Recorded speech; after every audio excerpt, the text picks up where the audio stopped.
Well, Stephanie, I want to say something to your point because I appreciate you sharing. And like you brought up Kevin Samuels, right? A lot of women, they were rejecting his methods and were rejecting. He said a lot of truth, but they were rejecting it because they've never heard a man speak like that before. It goes back to childhood. So I'm gonna counter you a little bit, Lady Di, because I grew up with a lot of Kevin Samuels in my family. So I had men in my family. So I think very differently. You know what I mean? But it's because I grew up with those strong men in my family. So everything Kevin was saying is not new information. Even sometimes the way he said it wasn't even new because men in my family talk like that. You know what I mean? So is I'm used to hearing it. But then you have a lot of women who've never heard that from a man at all. They never heard that truth from a man because they didn't grow up with fathers, period. They didn't even grow up with uncles or anybody in their family that could remotely teach them, train them, guide them, anything. So it's like when they hear it for the first time, they just they don't know how to react, right? They don't know how to respond, like you were saying, Steph. So it's sad, but it does get to a point where a woman, she goes her whole life, now she's a grown adult, never been disciplined by a man. But it And, depends and, on and let me finish. Never been disciplined by a man, and I say when a man disciplines the women in his family, that's him showing her love. So they never been disciplined by a man. So they never been shown real love by a man. So it's like now when somebody's trying to come with them with pure truth, even though I didn't always agree with how he said it, but a lot of it was true. And it's like, oh, I can't take it. I have to just attack and respond like I'm having a girl argument, like I'm in high school and girls are arguing about who's prettier. Like that's what it would turn into. And it's like, no, this is a man trying to help you. It's not like trying to win an argument. So they didn't know how to respond. And I say, Lady Di, it goes back to childhood because I don't have those issues with masculine men. I have masculine men in my family. My father's in my life. I have these men around. So I'm blessed in that sense. But a lot of our women were not. well, I And would you could tell. And what I'm saying is you can tell the difference. And some of them, they may have had mentors and other men that may be family friends that helped him. That's great. But those women who are in Kevin Samuels, the majority of them didn't have that. And you could tell. That's all I'm saying.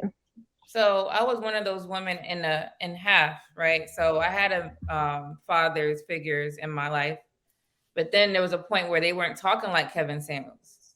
I heard the talk from Kevin Samuels before Kevin Samuels came out from my husband. And I was like, what? You know, it was weird for me. I didn't have what you had. So I had to learn.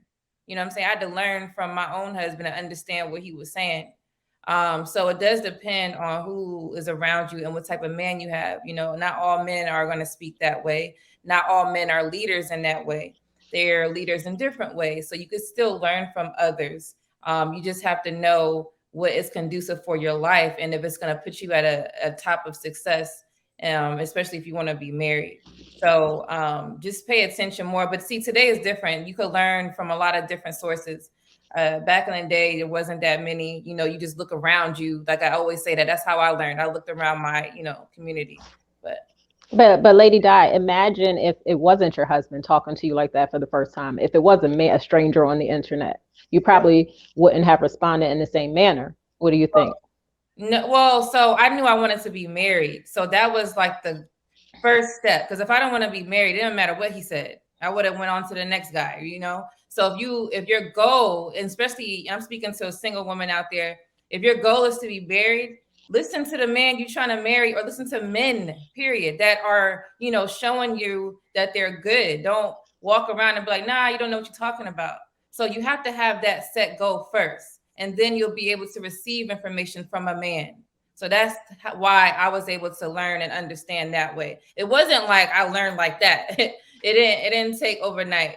But because I wanted to be married, it went there, and then I'm married now. So But the thing I saw with Kevin saying was it wasn't so much of men wasn't doing it or saying this stuff to women.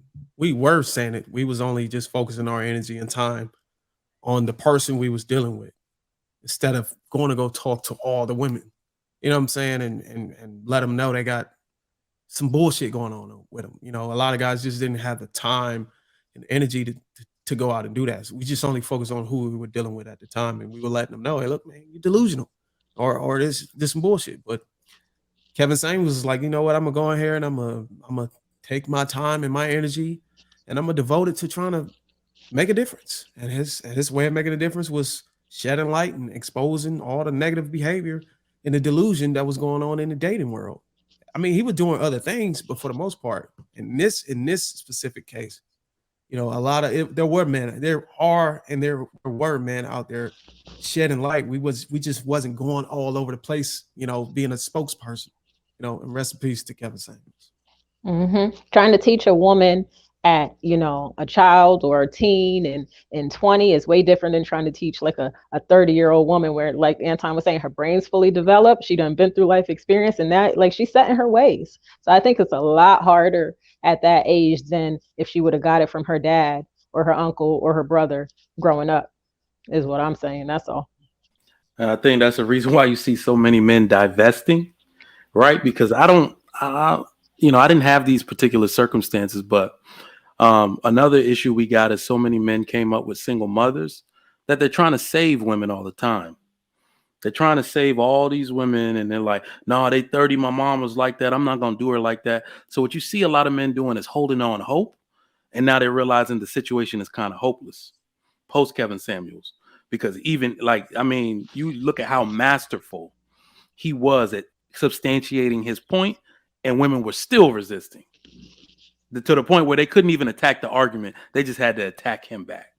And so these guys, and to trigger Mike's point, these guys is not really out here trying to preach to these women no more. Like, they're getting exhausted. Now they're figuring out a way to make money. So a lot of these guys out here breeding cats.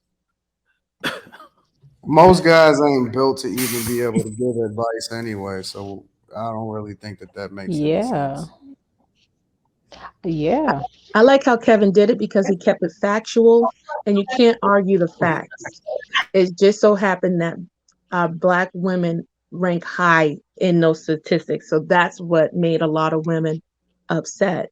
And I know that Black men want to be with Black women, but they want to start their own family too. They don't want to have to have your family there, 6,000 kids, even though like you want to save her, and be there for your community. But I think men that do the work and put the work in, I think they deserve their own families too. They should start their own families with a woman that doesn't have any kids. I think they deserve that. I don't think that everybody deserves a family though. That's the problem. Sure. Ooh. I'm actually on board with Anton now. We talked a few weeks ago. Really? Yeah. When I was on tour, I said the word marriage in front of 650 women. They was like, nah. And they was like, no, some of us don't want to be married, Mr. Let Go. Wow. And I was like, oh, wow.